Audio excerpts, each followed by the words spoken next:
हम सभी लोग ये चाहते हैं कि हमारे जीवन में सुख सौभाग्य आए, आरोग्य आए, हम परम सुख से युक्त हों, प्रसन्नता जीवन में बनी रहे, प्रेम और सौहार्द रहे और हर प्रकार से हम सुखी और सफल जीवन जी सकें। सभी की कोशिश रहती है कि सुख को अपनी ओर खींचें और दुख को हम अपने से दूर फेंक सकें। प्रत्येक व्यक्ति ये चाहता है कि जीवन में अनुकूलताएं बनी रहें और किसी भी प्रकार की प्रतिकूलता ना हो। इसी को सौभाग्य माना जाता है कि जब व्यक्ति के जीवन में सुख सौभाग्य चल रहा होता है तब प्रत्येक तरह की अनुकूलताएं जीवन में बनती हैं। जैसे जैसे दुर्भाग्य शुरू होता है अनेक प्रकार की प्रतिकूलताएं जीवन में आने लग जाती हैं और उस समय जो है आपके अंदर की शक्ति वह बहुत बड़ी भूमिका निभाती है कि आप कितने सक्षम हैं, कितने धैर्य वाले, कितने विचारशील और कितने स्वयं को टिका पाने में सक्षम हैं, क्योंकि हवाएं झुकाएंगी, प्रवाह आपको बहा कर ले जाएगा और तूफान तोड़ने की कोशिश करेंगे। हर एक व्यक्ति के जीवन में आर्थिक दबाव भी आता है, संबंधों का दबाव आता है, मान भंग होने की स्थितियां आती हैं, मृत्यु की 9 छाया बताई जाती हैं जो जीवन में आ जाएं तो कहा जाता है कि वो एक दारुण दुख होता है। और उसमें ये ध्यान रखना कि किसी व्यक्ति का सामाजिक जीवन ही खत्म हो जाए, जिसको सामाजिक मृत्यु कहा जाता है, बहुत बड़ा दुख माना जाता है।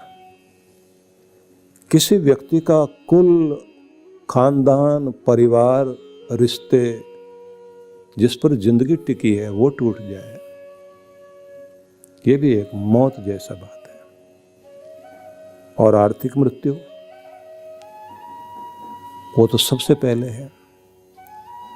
और जब किसी व्यक्ति को कोई ऐसी बीमारी लग जाए, पीछा ही ना छोड़े, तिल तिल करके जैसे दिया बुझ रहा हो, ये एक ऐसी चीजें हैं जिनको हम कहें कि मौत अलग अलग रूपों में आकर के आपको धक्का देती है, चोट पहुंचाती है। जब किसी व्यक्ति का विश्वास भंग हो जाता है, उसके प्रति विश्वास नहीं रहता, जब उसे समझा नहीं जाता, जब उसको गलत ढंग से ब्लेम लगाए जाते हैं, वो क्षण होते हैं कि जब व्यक्ति ये अनुभव करता है कि ठीक होने के बाद, सही होने के बाद भी मेरी जिंदगी को ये क्या हो गया। और उससे भी ज्यादा भयंकर रूप तब आता है जब व्यक्ति की जिजीविषा समाप्त हो जाती है। जिजीविषा जब समाप्त हो जाती है, जीने की इच्छा ही ना हो। क्यों जिए हम? जितना जिएंगे और दुख भोगेंगे। जीवन है ही दुख। न जाने क्या क्या विचार आते हैं मन में। और इस तरह की चीजें जब आती हैं, भावनात्मक उद्रेक आने का प्रभाव, व्यक्ति कहता मैं किसके लिए जी रहा हूं, जब कोई मुझे समझता ही नहीं, सब कुछ करने के बाद भी मुझे अपमान दिया जाता है, और जिनके लिए मैंने पूरी जिंदगी लगा दी, जब वो ही मुझे नहीं समझते हैं, फिर जिंदगी का क्या फायदा। आ गई भावना। और ऐसे ही भावुक क्षण होते हैं व्यक्ति के जब गलत फैसले लिए जाते हैं। सब मौत की छाया है। मौत की छाया है जब आप किसी विकार में और गलत संगति में पड़कर, और उस समय बहुत आनंदित हो रहे होते हैं कि मैं तो बहुत आगे पहुंच गया, बड़ा सुख भोग रहा हूं। वो बिल्कुल उस तरह से है कि जैसे कोई चीज धोखा दे करके आपको और मौत की तरफ ले जा रही है। इसलिए मैं ये कहना चाहूंगा कि व्यक्ति को विवेक बना रहे, सुबुद्धि बनी रहे, उस पर प्रभु की कृपा बनी रहे, वो उस माया के चक्र से बाहर आ सके, उसका भ्रम, उसका भय, उसकी भोग वासनाएं, ये जो 3 तरह के बंधन माने गए हैं, इनसे जब व्यक्ति बाहर निकलता है, यही तो प्रार्थना की जाती है कि प्रभु हमें 3 प्रकार के बंधनों से मुक्त करो। गले में लगा हुआ बंधन, कमर में पड़ा हुआ बंधन, हमारे वक्ष पर पड़ा हुआ बंधन, इन सब को भय का, भोग का, भ्रम का बंधन, इसी को वरुण से कहा जाता है कि अपने पाशों को आप दूर करिए, हमें छुड़ाइए। तो आइए हम आज के संदर्भ में आगे बढ़ते हैं। मैं सबसे पहले तो आपको ये बताऊंगा कि जैसे मैंने कल आपसे कहा था कि जहाँ कृष्ण कृपा है और जहाँ शिष्य अर्जुन जैसा कोई समर्पित व्यक्ति है, शौर्य भी है और ज्ञानदाता, आश्रयदाता कृष्ण भी है, तो वहाँ जीवन में बहुत बड़े चमत्कार होते हैं। प्रत्येक व्यक्ति अपना हाथ अपने प्रभु को पकड़ा कर चले, उसका होकर चले, संभालने वाला वो, चलाने वाला वो, दया करने वाला वो जब हमारी जिंदगी में होता है तो निश्चित रूप से हम अनेक अनेक तरह की विपदाओं से बाहर निकलते हैं, क्योंकि वो कृपा करता है। लेकिन इन सबसे अलग हट करके एक बात और आवश्यक है कि दिन का प्रथम भाग प्रत्येक व्यक्ति को ईश्वर से संबंधित होकर के प्रारंभ करना चाहिए। तो उसमें स्तुति भी की जाती है, जप किया जाता है, ध्यान किया जाता है, संध्या वंदन आदि, यज्ञ आदि कार्य करते हैं लोग। लेकिन इन सभी के साथ में एक कार्य और होता है जिसे बोलते हैं प्रार्थना करना। सभी जितने भी दुनिया में मत, मतांतर, पंथ, मजहब, संप्रदाय या धर्म है, लगभग 760 करोड़ लोग इस समय पूरे विश्व में हैं और 300 के लगभग मत, मतांतर, रिलीजन, पंथ, संप्रदाय, मजहब आदि हैं, जिनको आप कहेंगे लगभग 300। और सभी में एक बात सामान्य है, कॉमन है, और वो है प्रार्थना करना।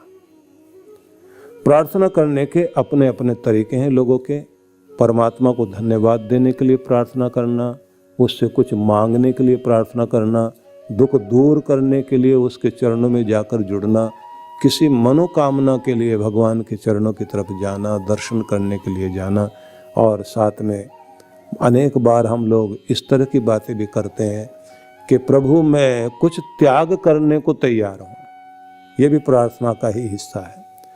जब व्यक्ति ये कहता है मैं कुछ त्याग करने को तैयार हूँ, त्याग में वो कहता है मैं बलिदान करने को तैयार हूँ, मतलब ये है कि मैं कुछ चुन्नी नारियल से शुरू करते हैं।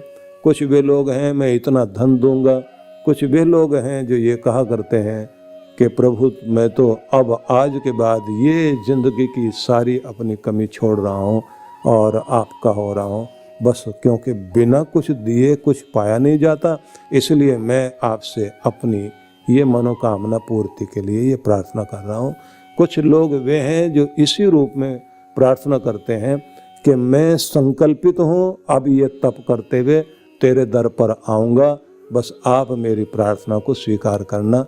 और फिर मन्नत के धागे बांधने से लेकर के अनेक तरह की चीज़ें की जाती हैं। आपने देखा होगा कि कुछ तीर्थों में या किसी प्रसिद्ध स्थान के लिए लोग जमीन पर लेट करके नाक से लकीर खींचते हुए जाते हैं। तिरुपति बालाजी के लिए आप जाएं तो छोटी छोटी 7 पहाड़ियां हैं जिसके ऊपर तिरुपति बालाजी का वह विश्व प्रसिद्ध मंदिर है।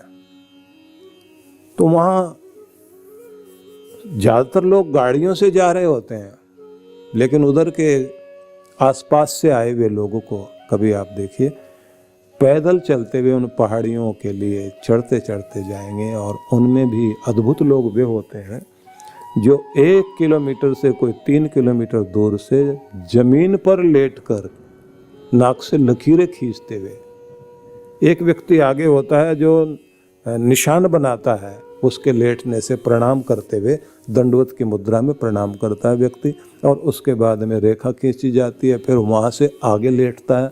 ये तप है कि बिना तप किए, बिना कुछ योगदान दिए, बिना मूल्य चुकाए तेरे दर से कुछ मिलने वाला नहीं है। और उसी में प्रायश्चित भी है। पश्चाताप और प्रायश्चित के बाद ही कहा जाता है कि जब तक 100 डिग्री तक आप गर्म नहीं करेंगे, पानी उबलेगा नहीं, भाप बनेगी नहीं। कि लोहे को आप 1000 डिग्री तक लेकर जाइए तब वो पिघलना शुरू होगा, 1500 डिग्री पर लेकर जाइए तब तांबा पिघलना शुरू होगा। इसी तरह से भगवान के लिए भी कुछ तो करना पड़ेगा। तो व्यक्ति सोचता है अपने अंदर में मैं इतना तापमान पैदा कर दूं कि प्रायश्चित के द्वारा मेरे अंदर के पाप पंख जल कर के नष्ट हो जाएं और मेरा दाता, मेरा मालिक, मेरा परमात्मा, मेरा प्रभु प्रसन्न हो जाए और मेरे दुखों को दूर करे और मेरी जिंदगी बदल जाए। ये सारे तरीके हैं जिनसे लोग जो प्रार्थनाएं करते हैं। लेकिन एक निवेदन आपसे करूंगा मैं कि हम इन सारे तरीकों के साथ में ये बात जरूर ध्यान में रख लें कि कुछ ऐसे मंत्र हैं जिनके माध्यम से हमें भगवान की प्रार्थना करनी चाहिए। और उसमें जो सबसे ज़्यादा प्रभावशाली मंत्र माने गए हैं, जिनका लाभ ऋषियों ने लिया, जिनका लाभ देवताओं ने लिया, जिनका लाभ अनेक अनेक उन सब लोगों ने लिया जो सिद्ध हुए। आप देखते हैं ना कि दत्तात्रेय भगवान जिस समय जाकर पर्वत शिखर पर, गिरनार आप लोग जाते हैं, वो पूरा गिरनार का जंगल, और उधर जब ऊपर जाएं पहाड़ पर तो उनका स्थान बना हुआ है जहां पर जाकर के वो बैठे थे, क्योंकि उन्होंने भगवान के ध्यान में बैठे बैठे यह अनुभूति होने लगी कि मैं जहां जाता हूं वहीं मेरे पीछे पीछे दुनिया आ रही है। और जब दुनिया आती है तो दुनिया के स्वामी से संबंध न टूट जाए, विचलित करने वाले लोग हैं। तो जाकर ऊंचे पर्वत पर और ऐसे कोने में स्थान बना के बैठे कि जहां कोई आ ना सके, और वो पूरा घीर जंगल, भयंकर शेर है आसपास, अभी भी वहां के शेर प्रसिद्ध हैं। घीर का जंगल अपने आप में बड़ा अद्भुत है। वो बैठे जाकर के वहां इसलिए कि जिससे मेरा और मेरे प्रभु का संबंध बना रहे और दुनिया से मेरा कोई लेना देना नहीं है। एक धूनी जमाई और वहीं 2-3 तरह का आटा मिला करके और उसको डाल दिया अग्नि में, वो रोट पके और उसका कुछ भाग खाया और अपनी साधना की, साथ में पानी का झरना। वहां पर भगवान दत्तात्रेय का मंदिर बना हुआ है, लोग दूर दूर से दर्शन करने जाते हैं। अब जैसे जैसे वो अपनी साधना में आगे बढ़ने लगे, अब साधना के साथ में जो ये श्री विजय विभूति जिसका वर्णन गीता में किया है ना, कि जब प्रभु की कृपा होती है तो वहाँ श्री भी आती है, विभूति आती है, विजय आती है, और ऐसी योजनाएं अपने आप अंदर से आने लग जाती हैं जो आपको सफलता देती हैं। उनके अंदर से ही वो सारे का सारा प्रकाश बाहर आने लगा कि उनकी खुशबू दूर तक फैलने लगी। जो उधर गौ और बकरियां चराने वाले लोग थे वो बोलने लगे कि कभी हमारी बकरियां खो जाएं, गौवें खो जाएं तो हम इस पहाड़ की तरफ जैसे ही हाथ जोड़कर प्रार्थना करते हैं तो अचानक हमारी बकरियां मिल जाएं, हमारी गौवें मिल जाएं। यहाँ पर अग्नि जलते हुए हमने देखी है दूर से अंधेरे में, इस जगह में कुछ बात है। और उसके बाद कुछ लोगों ने घूमते हुए बाबा जी को देखा तो लोगों ने कहा कोई सिद्ध ऋषि यहाँ पर पहुंचे हुए हैं। उनका पुण्य प्रताप है कि उनकी तरफ मुंह करके अगर हाथ जोड़ते हैं और प्रार्थना करते हैं तो मनोकामना पूर्ण होती है। अब कुछ गौ चराने वाले, बकरियां चराने वाले, उन लोगों ने सूचना दे दी गांव में, और न जाने कहां कहां से कितने कितने लोग पहाड़ पर चढ़ गए। दर्शन करने के लिए जाने लगे। दत्तात्रेय महाराज के चारों तरफ जाकर वहां दंडवत करें, प्रणाम करें, और सच में उनकी छाया और उनका ओरा, उनका आभा मंडल, उनका प्रभा मंडल इतना प्रभावी था कि लोगों की मनोकामनाएं पूरी हो रही और जमघट लगने लगा, मेला लगने लग गया, लोग पहुंच रहे। एक दिन रात्रि का जैसे तीसरा प्रहर समाप्त हुआ और इन्होंने बैठ करके प्रभु के ध्यान में समाधि में जैसे गए, तो उसके बाद प्रार्थना की कि प्रभु मैंने तो केवल आपकी सन्निधि मांगी, ये दुनिया कहां से आ गई, ये तो नहीं चाहिए। तो अंदर से आवाज आई जैसे कोई सिद्ध पुरुष, गुरुजन। ये बड़ी अद्भुत बात होती है जब आप ध्यान में गहरे जाने लग जाते हैं, समाधि आपके लगने लग जाती है। जब आपका सूक्ष्म शरीर आपके अंदर से निकल करके आकाश मंडल में तैरने लगता है, तो अनेक अनेक तरह के सिद्धों का और अनेक ऋषियों की आकृतियां आपको दिखाई देने लगती हैं और वो मार्गदर्शन करते हैं, आपका अद्भुत ढंग से समझाते हैं। तो उनको भी आवाज आने लगी। अब वो पूछ रहे हैं कि मैंने तो प्रभु से प्रभु की कृपा ही मांगी, संसार से मुझे क्या लेना देना, ये जो भीड़ आ गई है। आवाज आई कि आपके हृदय में नारायण आकर विराजमान हो चुके हैं और चरण दबाने के लिए लक्ष्मी माता भी आ गई है, क्योंकि जहां नारायण होते हैं तो वो क्यों नहीं आएंगे, नारायण अकेले तो नहीं रहेंगे। विष्णु भगवान आपके हृदय में स्थिर हो गए और चरण दबाने के लिए लक्ष्मी आ गई। अब लक्ष्मी माता जैसे आती हैं तो व्यवस्था करती हैं अपनी। घरों में महिलाओं का तो काम यही है कि जैसे ही घर बसाया तो खाना पीना, रहन सहन, प्रबंधन, सारी चीजें, कौन कौन सी चीजों की जरूरत पड़ेगी, वो सारा चूल्हा चक्की और सामान, सभी दाल मसाला, सब चीजें इंतजाम करने लगती हैं। अब लक्ष्मी माता ने प्रबंध करना शुरू कर दिया कि यहाँ कोई कमी ना रहे, खाना पीना सबको मिले। तो इसलिए ये तो लक्ष्मी माता की कृपा हो रही है, उन्होंने सुगंध फैला दी दूर दूर तक। अब क्या आप ये कहेंगे कि लक्ष्मी माता जाओ और नारायण रह जाएं? ये वास्तविकता है कि जैसे जैसे आपके हृदय में परमेश्वर की कृपा होने लग जाएंगी तो लक्ष्मी माता की कृपा भी साथ साथ होने लगती है, अपने आप साधन आने लग जाते हैं। लेकिन आपकी कोशिश क्या होनी चाहिए कि नारायण को अपना बना लीजिए, लक्ष्मी तो साथ साथ आएगी ही। हमारी गलती कहाँ होती है कि हम लक्ष्मी माता को अपनी तरफ खींचना चाहते हैं और वो आती भी है, झलक दिखाती है, निकल जाती है। लेकिन अगर नारायण को हृदय में बैठा लिया तो जंगल के किसी कोने में भी जाके बैठ जाइए, आपके साथ संसाधन वहीं आकर के खड़े हो जाएंगे और आप आश्चर्य करोगे कि ये होता क्या है। अब आप ये सोचेंगे कि उन लोगों की प्रार्थनाएं क्या थी जिनके जंगल में बैठ करके, वनों में बैठ करके भी जिनके पास में इतने संसाधन आ गए, इतनी सारी चीजें आ गई, संसार भर के। आप देखिए ना, जिस समय भगवान राम वन में उनका वनवास का काल चल रहा था तो अलग अलग ऋषियों के आश्रम में वो गए और जिस जिस ऋषि के आश्रम में गए वहीं पर उन्हें नई नई शक्तियां, नई नई विभूतियां, नए नए अस्त्र शस्त्र उनको दिए गए कि आप एक महान कार्य के लिए इस समय इस पृथ्वी लोक पर है तो आपके लिए इन इन संसाधनों की आवश्यकता पड़ेगी, इनके लिए आपको जरूरत पड़ेगी। तो आप सोचिए कि उन ऋषियों के पास में इतने सारे संसाधन कहां से आए कि भगवान राम को भेंट कर रहे हैं वो।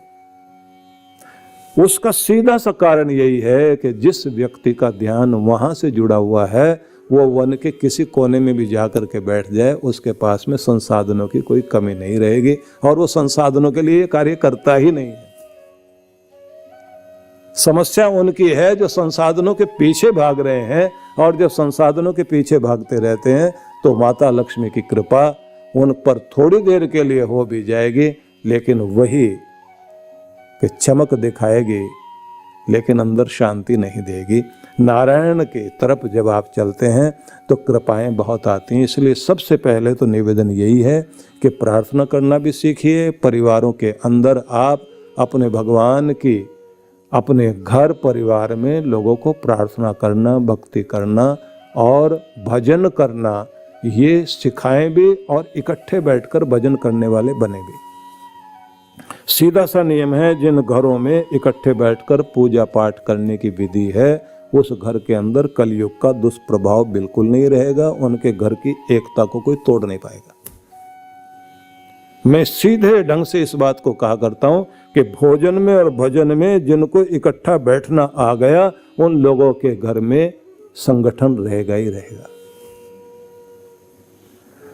दुखद स्थितियां ये हैं कि सब लोग अपने अपने कमरों में, जिनके पास भगवान ने थोड़ी सी सुख समृद्धि अधिक दे दी, तो अपने अपने कमरे में सब लोग बैठे हुए हैं, वहीं नाश्ता कर लिया, वहीं टीवी देख लिया, वहीं तैयार हुए, उसके बाद आपस में मिलना भी नहीं हो पाता। और अगर पिता या माता कोई भी कहें कि बेटा बात करनी है, बोले आप मैसेज कर देना, मैं भी आपको बात कर लूँगा।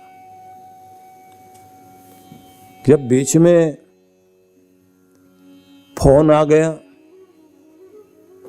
दूसरे माध्यम आ गए, उसका मतलब यह है कि हृदय से हृदय की जो भावनाएं एक दूसरे तक पहुंचती थी वो तो गई। तो थोड़ा समय पहले भी लोगों के घर में एक टीवी था तो कम से कम टीवी के बहाने सारे इकट्ठे एक जगह बैठ जाते थे। अब तो सबके कमरे में अपना अपना लगा हुआ है। चलिए ना भी लगा हुआ हो तो फोन में तो सब कुछ है ही। एक किसी ने कार्टून भेजा था जिसको देखकर बड़ा आश्चर्य सा लगा, लेकिन वास्तविकता थी कि किसी घर में मेहमान आए हुए हैं और घर के लोग और सब लोग एक ड्राइंग रूम में बैठे हुए हैं, सबके पास में एक एक मोबाइल फ़ोन है, सब अपने अपने मोबाइल फ़ोन देख रहे हैं बैठे हुए, और मेहमान भी और जो घर के लोग हैं वो भी, बच्चे भी, बूढ़े भी, सब अपने अपना फ़ोन लेकर के बैठे हुए हैं। इसको कहते हैं कि ये भारत की तरक्की या इस आधुनिक समय का बस यही एक मिलना जुलना रह गया। तो क्या प्रार्थनाएं करते थे लोग और क्या प्रार्थनाएं करनी चाहिए? वो जो सुख समृद्धि प्राप्ति की प्रार्थनाएं हैं, वैदिक प्रार्थनाएं, मैं आपको उस तरफ लेकर चलता हूं। एक मंत्र आपको सुनाऊंगा और मैं चाहूंगा कि ये मंत्र जो लोग भी, क्योंकि अगर मैंने टीवी के बारे में कुछ कहा तो बात वही है कि आप भी मुझे टीवी पर ही देख रहे हैं और अपने अपने घरों में बैठे हुए देख रहे हैं।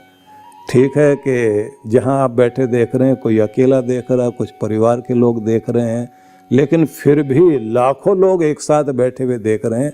पर बात वही है कि बांस से बांसुरी भी बनाई जा सकती है और डंडा भी बनाया जा सकता है। मैं इस बांसुरी ही बनाने की कोशिश कर रहा हूँ। इसको जो है, डंडा तो सब लोग बनाए हुए हैं ही, वो दंड तो बन ही गया जिंदगी के लिए। तो एक मंत्र आप लोग सुन लेंगे बहुत ध्यान से, और मैं चाहूँगा कि ये मंत्र आप लिख भी लें। लिख लेंगे तो उसके साथ में हर दिन जब आप इसका पाठ करेंगे और इसके अर्थ को भी साथ साथ चिंतन करेंगे तो ये मंत्र सच में आपके लिए एक बहुत बड़ी शक्ति बनेगा, क्योंकि ये समृद्धि का ही मंत्र है।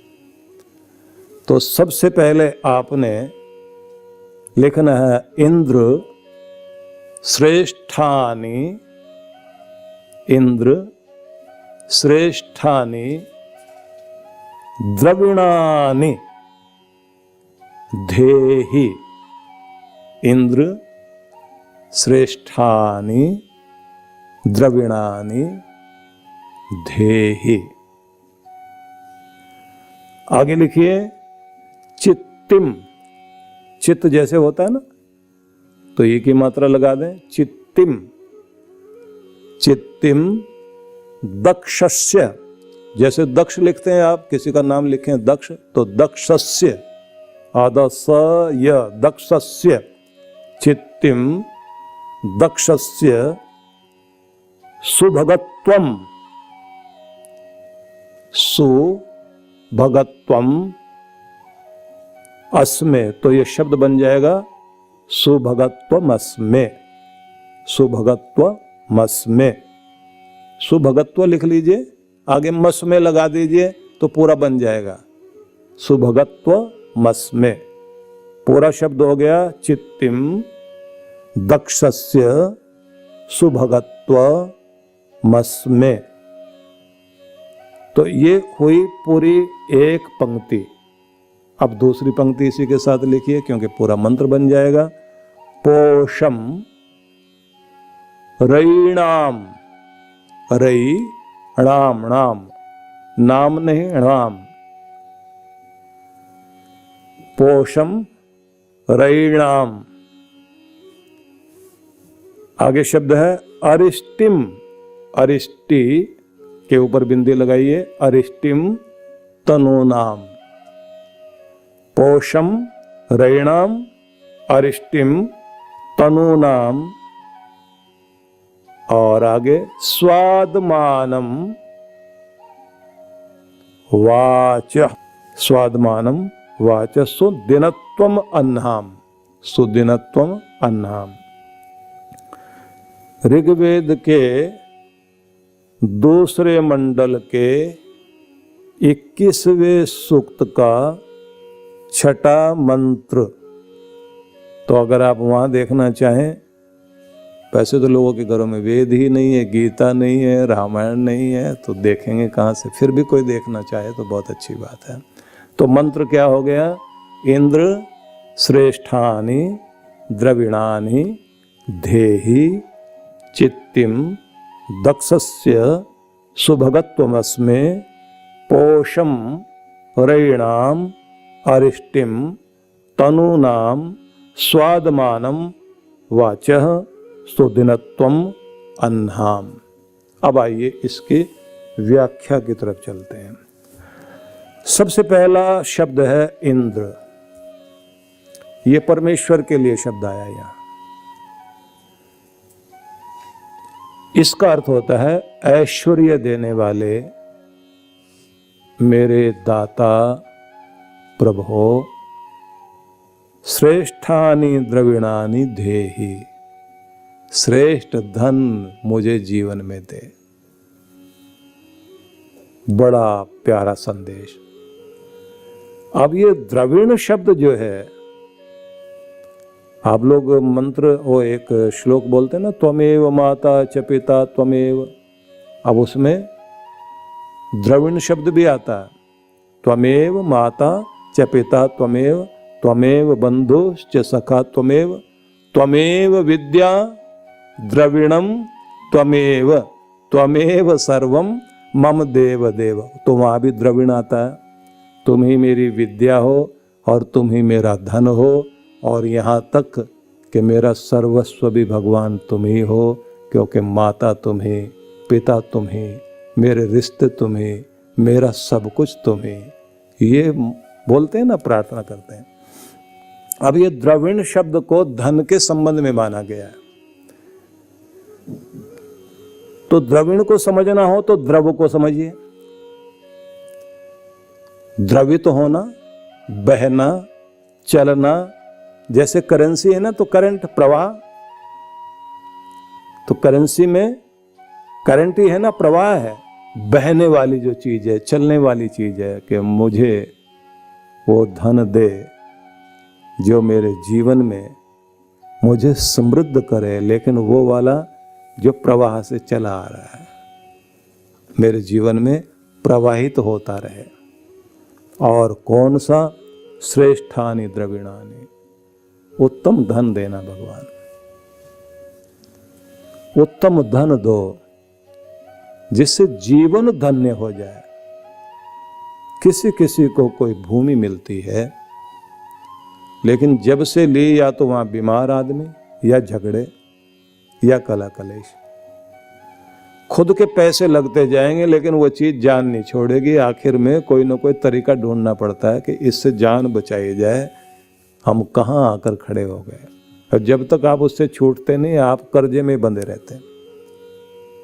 कुछ संयोग ही ऐसा बन जाता है। लेकिन हमें प्रार्थना की गई ना, भगवान ऐसा श्रेष्ठ धन दे, श्रेष्ठानि द्रविणानि धेहि, जो जीवन को धन्य कर दे, ऐसा धन मुझे दे। जिससे धन्यता आ जाए, जिससे धन्यवाद करने की भावना आ जाए। तेरा शुक्र है मेरे मालिक, मेरे प्रभु, मेरे दाता, तूने मुझे बहुत दिया और जीवन धन्य है मेरा, मैं धन्य हो गया हूं। तो धन्यता व्यक्ति को धन्यवाद करने के लिए प्रेरित करती है। आगे शब्द है चित्तिम दक्षस्य, तो इसको ऐसे जोड़िए, दक्षस्य चित्तिम, कर्तव्य कर्मों का ज्ञान और उन्हें करने के लिए मैं उत्साहित रहूं। मेरे जीवन में जो कर्तव्य कर्म है उन्हें करने का वो उत्साह दो। जैसे लोग कहते हैं ना, भक्ति देना भगवान, लेकिन भक्ति करने में रस भी देना, सेवा करने के लिए व्रत देना और उस व्रत में मुझे रस देना, मुझे मजा आए सेवा करने का, ऊब ना जाऊं। स्वाद लेकर के, रस लेकर के जब कोई भक्ति करता है, रस लेकर के जब कोई सेवा करता है, रस पूर्ण होकर के जब कोई कार्य किया जाता है, उसका जब मजा लेकर के कर रहा होता है व्यक्ति, तो वो चीज प्रभु को प्राप्त हो और प्रभु की कृपा हमें मिले, ये तो है ही, लेकिन उसका 100 गुना लाभ उसी समय आपको मिल रहा होता है। सेवा का आनंद लेने वाले लोग रमण ऋषि थे दक्षिण भारत में, तो उनको लोग ये कहते थे कि इनको भगवान के दर्शन होते हैं और बात करते हैं इनसे। ऑस्ट्रेलिया से 2 ईसाई पादरी भारत में आए हुए थे और उन्होंने ये सुना हुआ था कि रमण ऋषि जो है वो भगवान के दर्शन करते हैं, उनको भगवान आकर बोलते हैं। तो वो गए उनके पास और बोले, सुना है आप भगवान के दर्शन करते हैं और भगवान आपसे बात करते हैं। अब कैसे आते हैं भगवान और कैसे बात करते हैं? उन्होंने कहा, चलना मेरे साथ में। रात को जब सब सो जाएं तो 10 बजे के लगभग वो अपनी कुटिया से निकले और पीछे पीछे वो दोनों पादरी, और गए एक गांव के बाहर, बस्ती से बाहर कुछ झोपड़ियों में, जहां कोढ़ी लोगों की जगह गांव के लोगों ने बना रखी थी। अब वहां कोढ़ियों के घरों में जा करके, और ये आप आज कल्पना नहीं कर सकते, एक समय था जब कोढ़ी व्यक्ति को देखकर लोग दूर भागते थे और घृणा करते थे, पास नहीं आता था कोई भी। लोगों को लगता था इसको छू लिया तो हमें बीमारी लग जाएगी। आज जब हम लोग जिस जगह आ गए हैं, तो आज कोरोना के साथ ये मुसीबत है, तो समझ लीजिए कोरोना तो एक छोटी चीज है, तो उस समय तो आप सोचिए कोढ़ी होना और फिर हाथ गल जाए व्यक्ति के, शरीर से दुर्गंध आ रही है, बीमार पड़ा हुआ, गल रहा है शरीर, और कोई पूछने वाला नहीं। बस कोढ़ियों को आपने अभी भी देखा होगा, भीख मांगने के लिए खड़े होते हैं और इस तरह से उनकी उंगलियां गली हुई हैं, चेहरा विकृत हो जाता है। अब वो उनके गांव में, उनकी बस्ती में, उनके झोपड़ियों में एक एक जगह जा रहे हैं, और जिस जगह वो पहुंचे रमण ऋषि, अब वहाँ आंसू झरझर बह रहे हैं और वो कहते हैं, आ गए आप? तो भोजन लेकर गए, दवाइयाँ लेकर गए, उनके घाव साफ कर रहे हैं, उनको पट्टी बांध रहे हैं, और उधर वो जैसे पट्टी बंध गई, दोनों हाथ ऐसे जोड़ गए, ऐसे बोल रहे हैं, भगवान आ गए, भगवान आ गए।